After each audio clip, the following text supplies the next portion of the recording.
City News is brought to you by East Brewster Lawyers Rotorua, celebrating 100 years of legal excellence and innovation.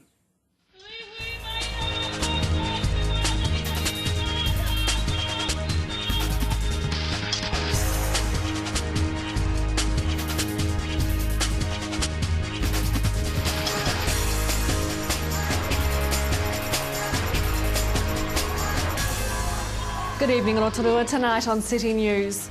Police are seeking witnesses to 2 sexual assaults exactly 2 weeks ago at the lakefront and village green. Local MP Todd McClay says he'll take the proposed changes to Rotorua's electoral boundaries in his stride, and the inaugural Māori basketball tournament gets underway this weekend at the Energy Events Centre.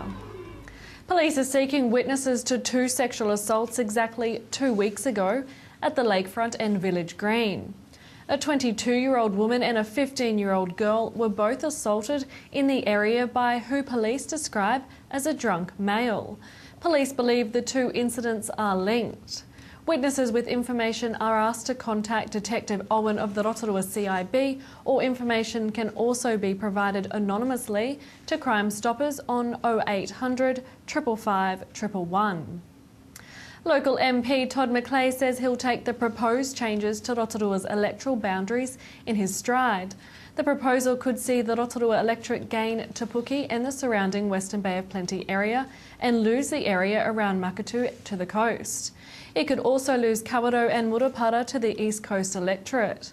Mr McClay says he'll be sad to see the towns go, but will still work hard for all the people in the Bay of Plenty.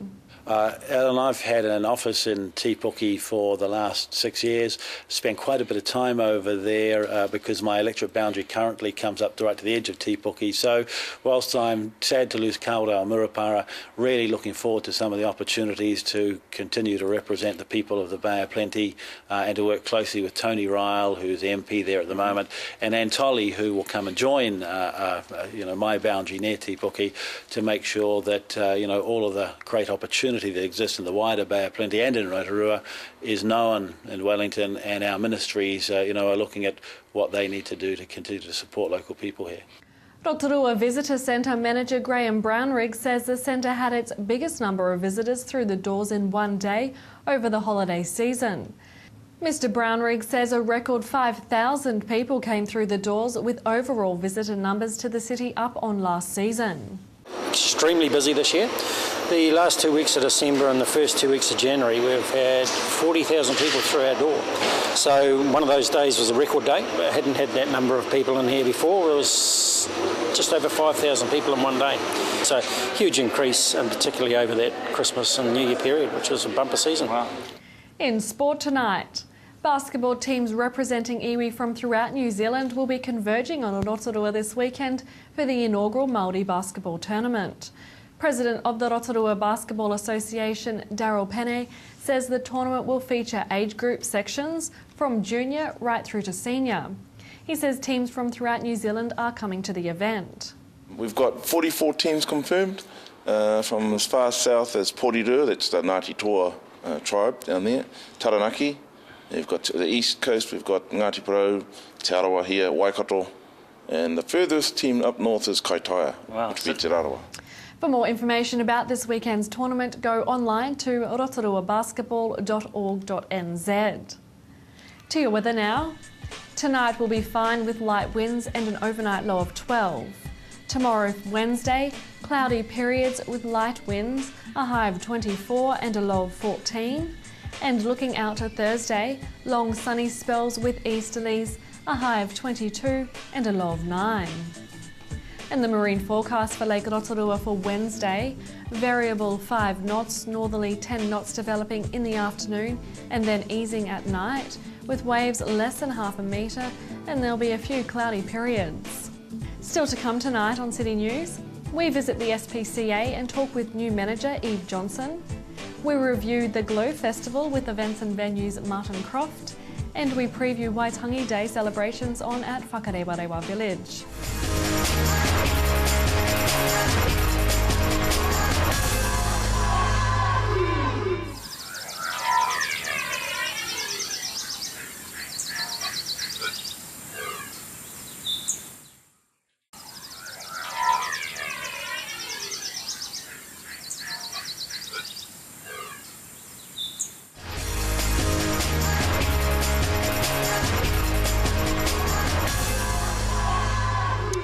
Well, the Rotorua District Council is set to reduce the speed on 4 different roads here in our community. And with me today is the Works Manager from the Council, Peter Dine.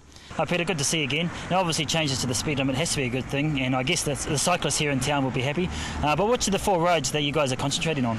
We're looking at changing speed limits on Tarawera, Hamarana, Otara Marae and Wharenui Road. Now obviously the Council's done a review on these streets, but how did the review come about?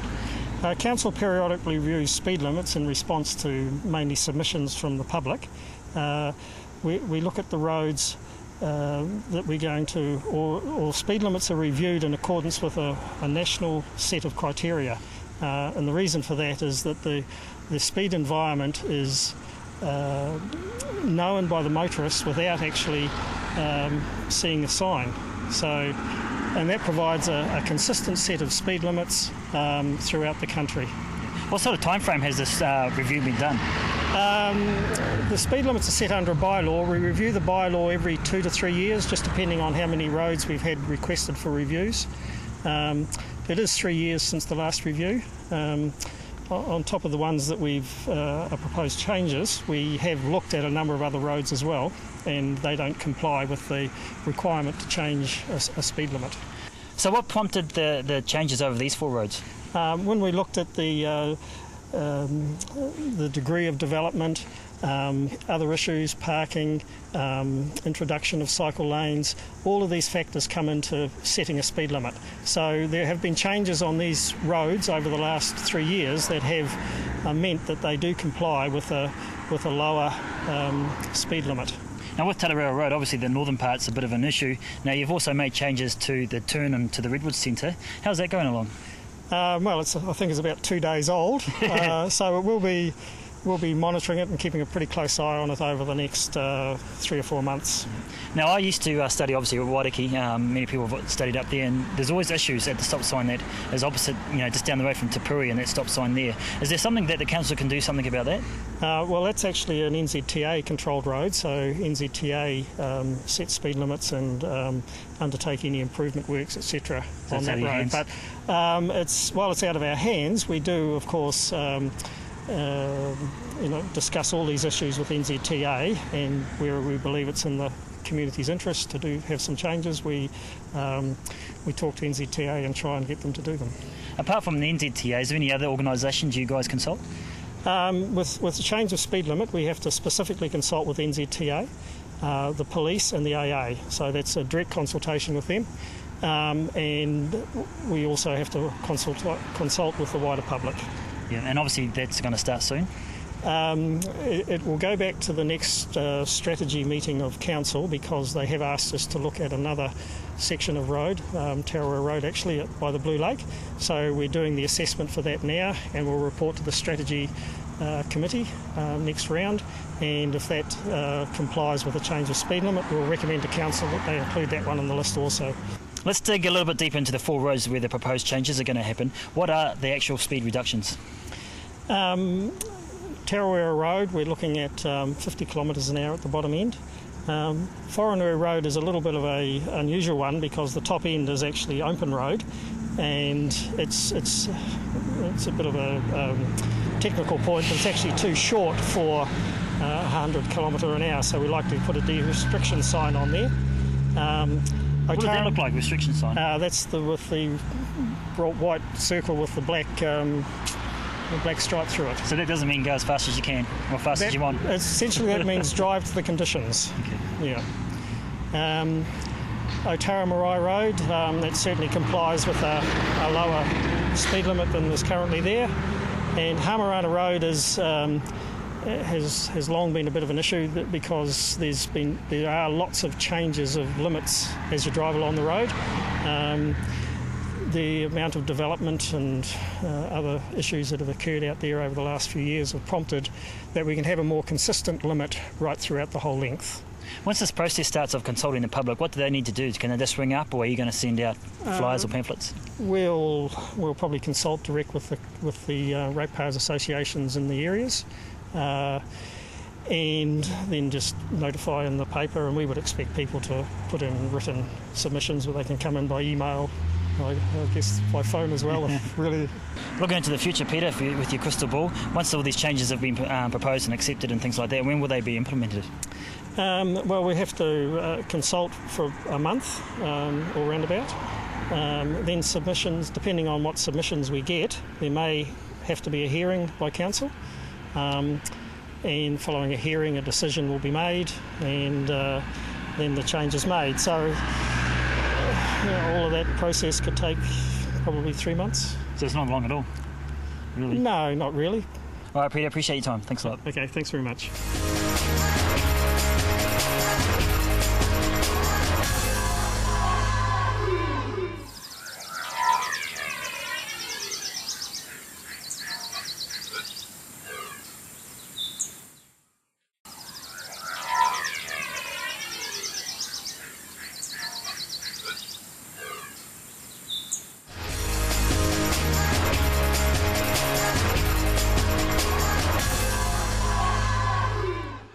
We're down at St Chad's today, and we're going to be chatting with some of New Zealand's most famous and upcoming artists. But right now we're going to chat with the art tutor, Donna Ross. Thanks for joining us today, Donna. Now, we've had a good look around the room, and some of the artwork that we've seen is absolutely fantastic. Is there an opportunity for these guys to sell their artwork? Definitely. We've just started a shop where a lot of what we sell is made for the exhibition, and then we put it for sale at St Chad's. And we've started exhibiting artwork along our fence line. We have a few pieces for sale after the art exhibition, including Māori design, and this is called fence art, and it's made of a range of techniques between painting and mosaics and often clay work. And so these will be for sale along our fence, and we've also got a lovely shop up the top which is going to have coasters and what have you. Who made this one?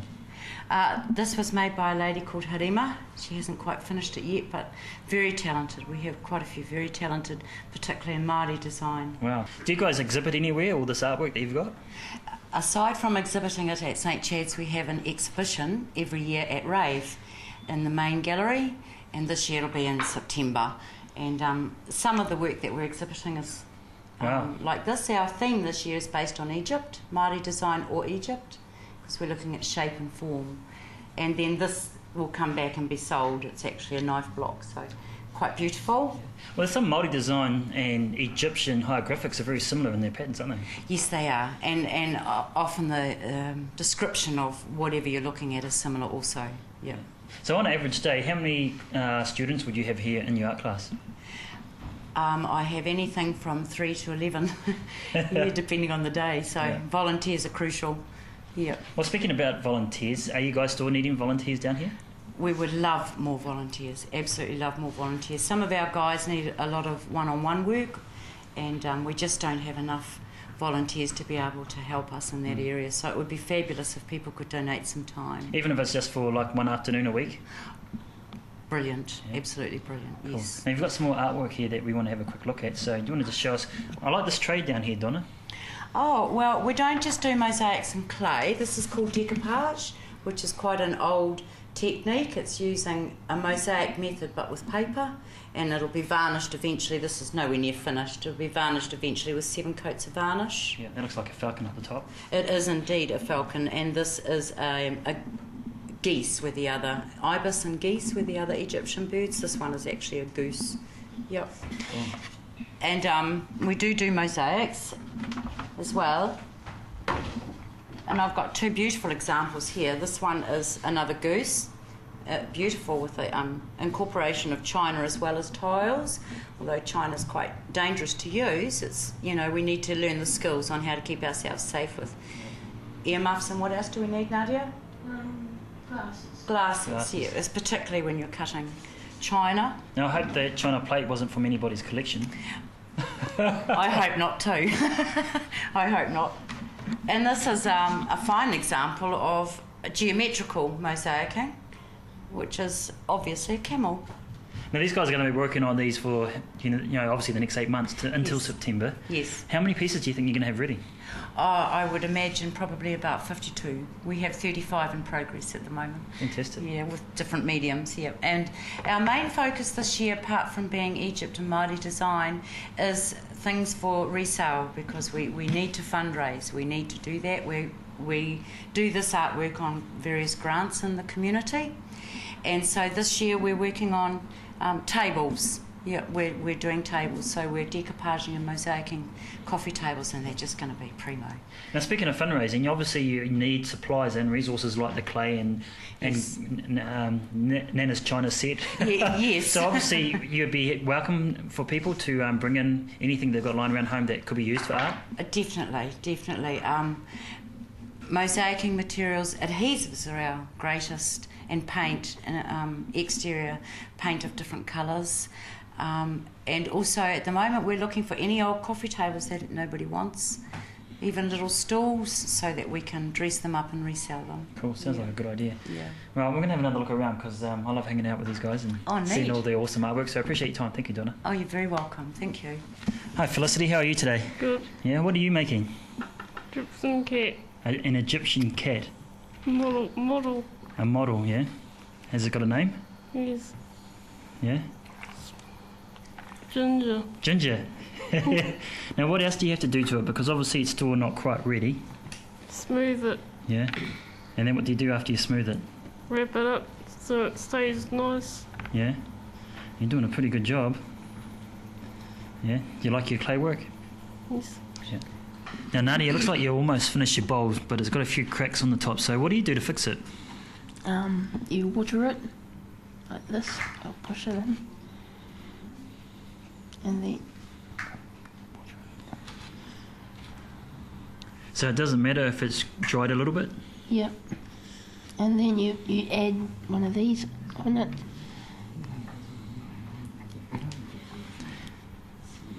Roll it. And then you just put that on top, yeah? Yep. That looks pretty good.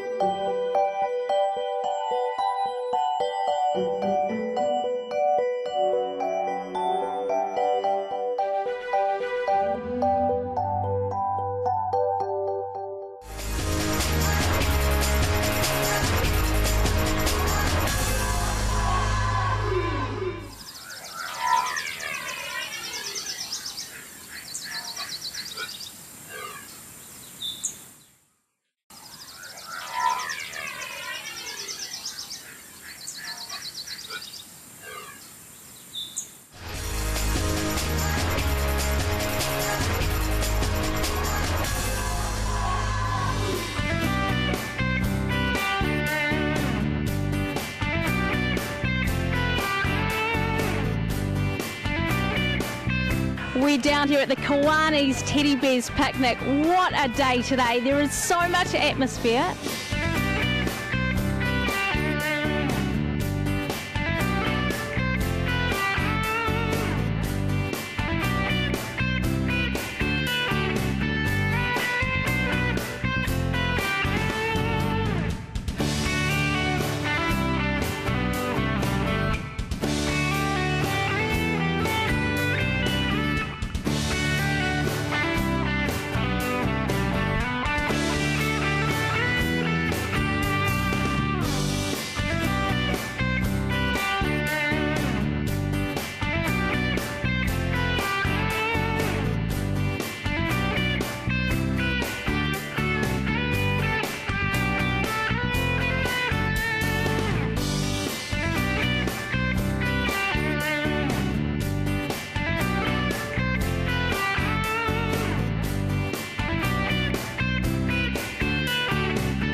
What prizes to do.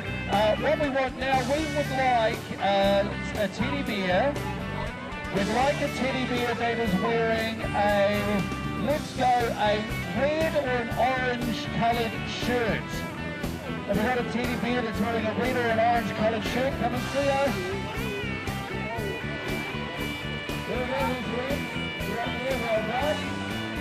Okay, spot prize. Let's go for the next one. I'm wanting a teddy bear. Make sure you run at us. Come and see us. A teddy bear that's wearing some shoes.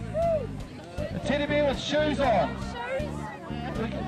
I'm not sure if No, that's just coloured fur. Yeah. Shoes. Is there a teddy bear around that's wearing shoes? Oh, right there. Oh! Yep. Yeah, those look like shoes. Yeah. Okay, there we go. Well done. All right, let's go for, I'm wanting, let's maybe do a type of animal. Something that, I don't know. What should we do? A farm animal. Okay. A farm animal, so like a pig or a cow. Sorry, what is...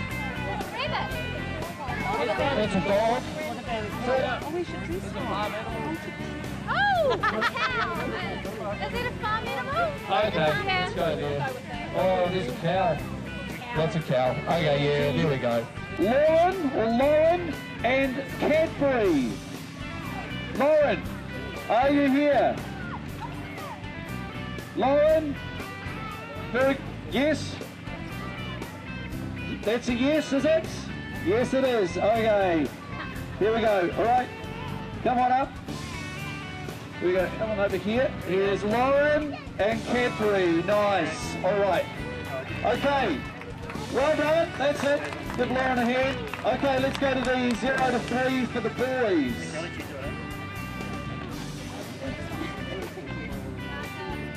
Okay. Carter and Pebbles.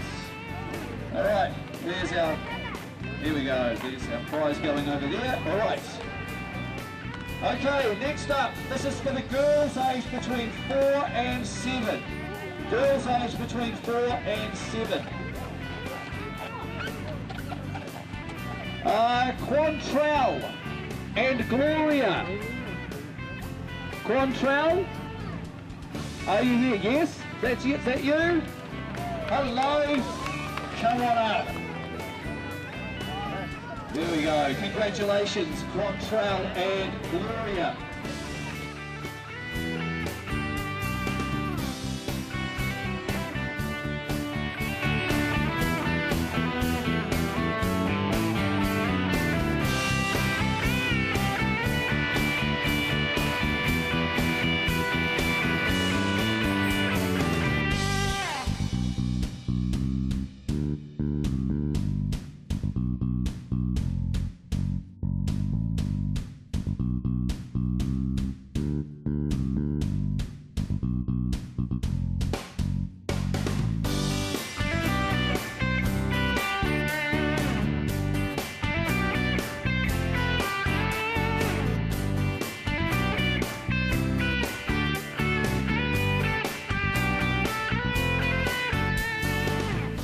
A great annual event hosted by Kiwanis. Those were highlights of this year's Teddy Bears Picnic.